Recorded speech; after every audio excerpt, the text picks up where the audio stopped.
What's good, YouTube? Today's video I'm gonna teach you guys how you get infinite ammo in Fortnite Creative, right?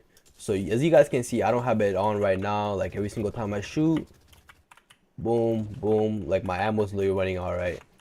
But if you wanna have it infinite, what you have to do, you have to click on your settings, right? Once you click on settings, you have to click on island settings, right? Then once you click on that, what you have to do is scroll down to the fourth option. So one, two, three, fourth, right? So once you click on player, you have to scroll all the way down, right? So from here, to scroll down slowly, scroll down slowly, scroll down slowly. Then once you scroll down, there should be an option. It should be after build mode where it's that inventory, right? After inventory, it should be right here where it said one, two, three, four, the fourth option again, where it's that infinite reserve ammo, right? You just click on that. You don't even have to apply it, just automatically applies by itself. Now if I go back, every single one of my gun is just gonna reload by itself, every single one of them, right?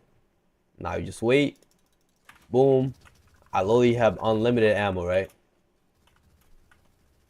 I can literally shoot unlimited stuff. See this? And that's how you get unlimited ammo in Fortnite Creative. If this video helped, make sure you like, subscribe, and leave a comment down below.